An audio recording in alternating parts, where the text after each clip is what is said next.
Our gospel reading on this Christmas day comes to us from the Gospel of John, chapter 1, the first 14 verses.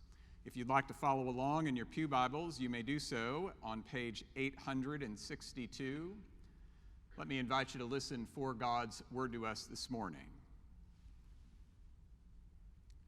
In the beginning was the Word, and the Word was with God, and the Word was God. He was in the beginning with God. All things came into being through him, and without him not one thing came into being. What has come into being in him was life, and the life was the light of all people. The light shines in the darkness, and the darkness did not overcome it. There was a man sent from God whose name was John. He came as a witness to testify to the light, so that all might believe through him. He himself was not the light, but he came to testify to the light. The true light, which enlightens everyone, was coming into the world. He was in the world, and the world came into being through him. Yet the world did not know him. He came to what was his own, and his own people did not accept him. But to all who received him, who believed in his name, he gave power to become children of God, who were born not of blood or of the will of the flesh or of the will of man, but of God. And the Word became flesh and lived among us, and we have seen his glory, the glory as of a Father's only Son, full of grace and truth. The word of the Lord. Thanks be to God. It was just before Christmas, a number of years ago, that David Stork, a music teacher, borrowed a copy of the score of Handel's Messiah from the Brooklyn Public Library. Unbeknownst to both Stork and to the librarian who checked out the score, however, an error occurred during the transaction, and the music was never recorded as being borrowed from the library. This meant that when others came to request the score, the library staff thought it was still in the library, so they spent hours upon hours searching for it through the stacks. Frustration mounted, time was wasted, all to no avail. After Christmas, David Stork returned the score. As he placed it on the circulation desk, Stork was startled to hear the librarian joyfully shout at the top of her lungs, "The Messiah is here! The Messiah is here!" Of course, every head in the room turned toward the voice in disbelief, but after a few moments, people realized what had happened, and everything in the library returned back to normal. Does Christmas ever feel that way to you? You go through the buildup, the anticipation, and then we have Christmas Eve, then we have Christmas Day with rejoicing and singing, "The Messiah is here," but you know what's going to happen, right? Before too long, you're back at school, you're back at the office, back to your normal routine, and truth be told, I suspect most of us are a bit relieved about that. Relieved to know that things will return to normal, that Christmas is only a temporary affair. Is that what the gospel teaches us? That Christmas is a temporary affair? You heard what John wrote long ago, "And the Word became flesh and lived among us, and we have seen his glory, the glory as of a Father's only Son, full of grace and truth." Beautiful words, lovely, poetic beginning of the gospel. But there's another translation out there that I frankly like just as much. In The Message, the late Eugene Peterson puts it like this: "The Word became flesh and blood and moved into the neighborhood." Moved into the neighborhood. That doesn't sound temporary to me. Think about it for just a moment. What's it like when someone new moves into your neighborhood? For starters, it's not your decision, right? New neighbors arrive, you don't get a say in who they are or how long they'll stay, whether they'll think like you or vote like you or take care of their yard like you do. When someone moves into the neighborhood, what do? Do you go and welcome them? Do you invite them to dinner? Do you bring them a cake? Or do you say to yourself, gosh, I should really meet our new neighbors, but then a few months go by and a year goes by and you realize you haven't met your new neighbors yet? The Gospel of John tells us this morning that God has moved into the neighborhood. Maybe that has something to tell us about how we relate to our neighbors near and far. The pastor Lillian Daniel once wrote the following about her neighborhood. In my suburb, we rarely see our neighbors during the winter. We pull our cars straight into the garage, which in some cases leads us straight into the house without ever having to feel the cold or see the sky. Last fall, our neighbors directly across the street moved. They sold their house. Sometime thereafter, I would see a member of our church named Tracy running or walking her dog in our neighborhood, and I would think, that's funny. I guess Tracy's route takes her around our block these days. One day, Lillian Daniel saw Tracy enter the house across the street, the one that had just been sold, and she thought to herself, gosh, how does Tracy know our new neighbors? I should ask her about them because I've not met them yet. One day, Daniel saw Tracy emerging from the house with her dog, and her first thought was, why is Tracy's dog in our neighbor's house? Finally, she said, it dawned on me. It took me 3 months to figure out that Tracy and her family had moved into the house across the street. Daniel is not alone, not just when it comes to noticing neighbors. Do you think the same thing could happen with God?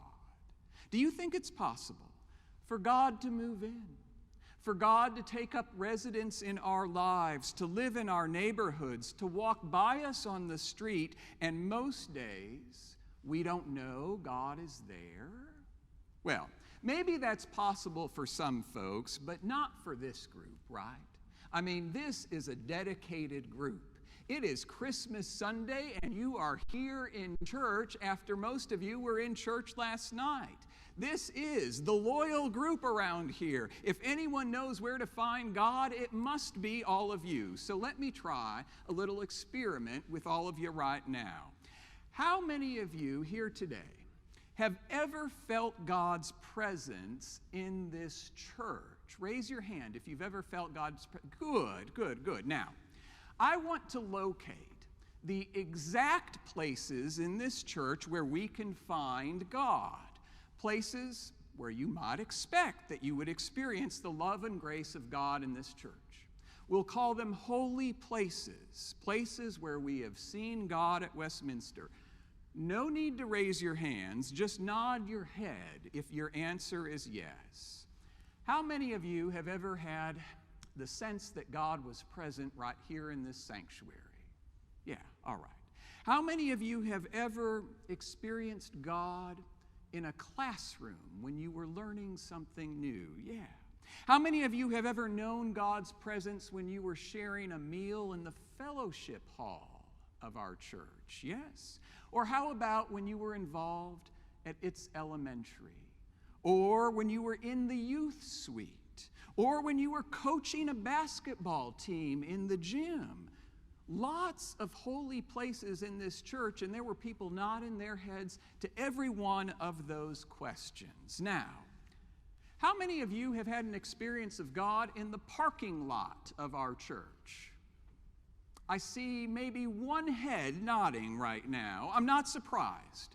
I can't speak for you, but I don't come here on Sunday mornings expecting to find God in the parking lot. In fact, I must confess that my first reaction to parking lots in general is kind of a negative reaction.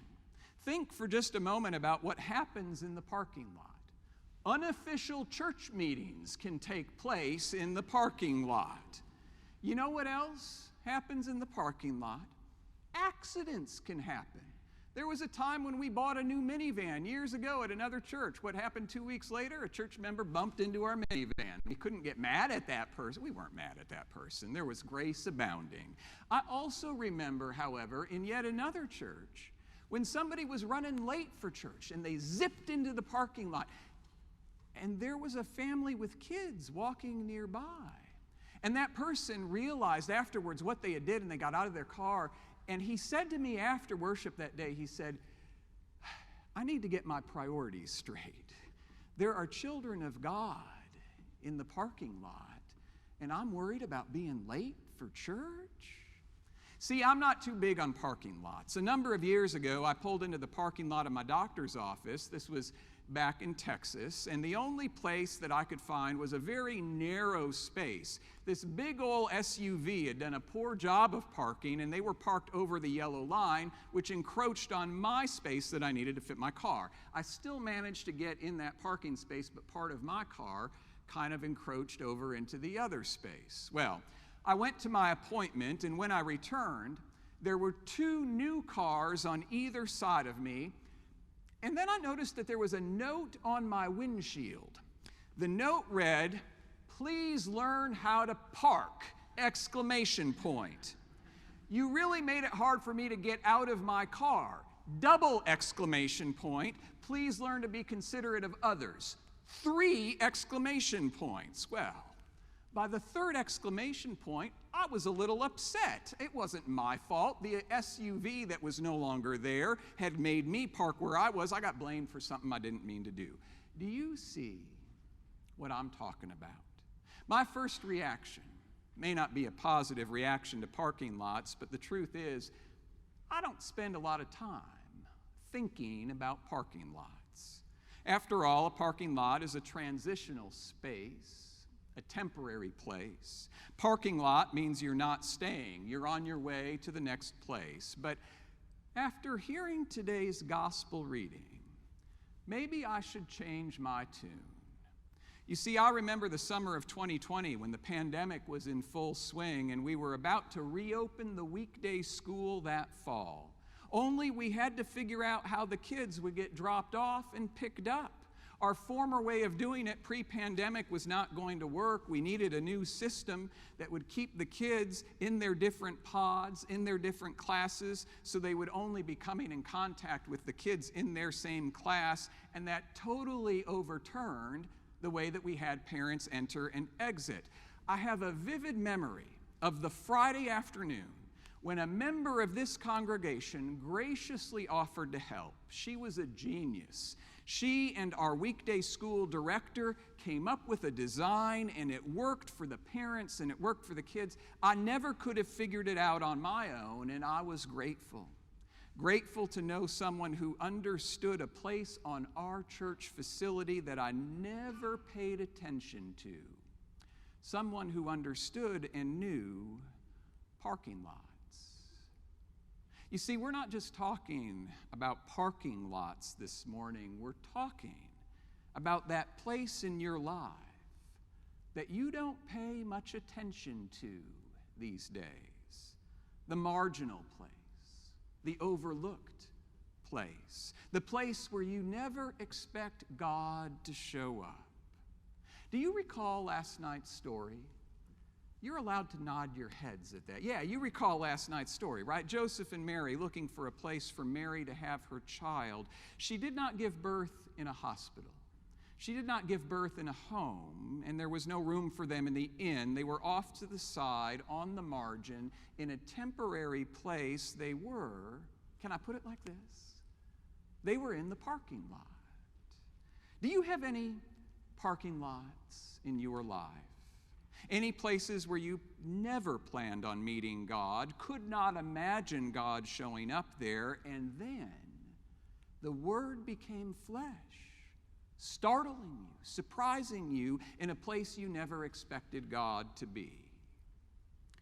Years ago in the city of Chicago, there was a man in his mid-30s. He did not have a home, he lived on the streets, but he came in contact with Fourth Presbyterian Church in Chicago. Big church, they have a social service program at that church. As the director there described it at the time, the social service staff would often find this gentleman in the morning lying in the cloisters or on the sanctuary steps. He spoke about aliens chasing after him. He lived in the street, eating out of garbage cans. Fear seemed to be his constant companion. But slowly, he began to trust the staff. Slowly, there was friendship and food and fresh clothing, a connection with people who could help. After some time, this man accepted the offer to see a doctor. He received a diagnosis for a serious but treatable mental illness. After several more weeks, the man suddenly remembered that he had a sister who lived in New York City. He thought he remembered her phone number, so he tried the number, and miraculously the call went through. His sister had not seen him for 5 years. She thought he was dead. She called his parents in Kansas City, and that weekend the family was reunited with their lost brother and son. And the Word became flesh and lived among us and moved into the neighborhood. Of course, you don't have to be experiencing homelessness to know that story. All of us have that kind of story. A time in each of our lives when perhaps you found yourself in a neighborhood you never expected to be, a neighborhood called illness or debt or desperation or fear. And someone paid attention to you. Someone reached out to you. Someone moved into the neighborhood of your life to be with you and get you where you needed to go. Again, I remember 2 years ago when we were planning to hold Christmas Eve services during the pandemic in the green lot, and the services got rained out. Anybody else here remember that? Yeah, I see the nodding of heads. I don't like remembering that day very much. I recall looking at our regular parking lot that afternoon, wondering if it would have been better to try to have worship in the parking lot on Christmas Eve. But Mark Kemp, he was standing there next to me, he said, "No way. The electrical cords, the microphones, none of that would have worked with all that rain, whether we were in the green lot or in the parking lot. We were just going to get rained out." And I agreed. But that doesn't mean that you and I can't celebrate Christmas this year in the parking lot. I don't mean the one right outside our sanctuary. I mean in that marginal place, that overlooked place, the place where there are neighbors of yours and neighbors of mine that you and I just don't spend much time thinking about. What if this Christmas you did not overlook that place? What if sometime during the next 12 days or the next month or even the upcoming year, you and I found some place that we always ignore, and we didn't ignore it, and we paid attention to it, and we found a way to live in that place? I have no idea where that place might be for you, but I got to wondering, if we spend some time on the margins this year as a church, in a neighborhood we don't typically spend much time in, do you think it's going to feel like, ho hum, just another year back to normal? Or do you think there's any chance it might feel like God has moved into the neighborhood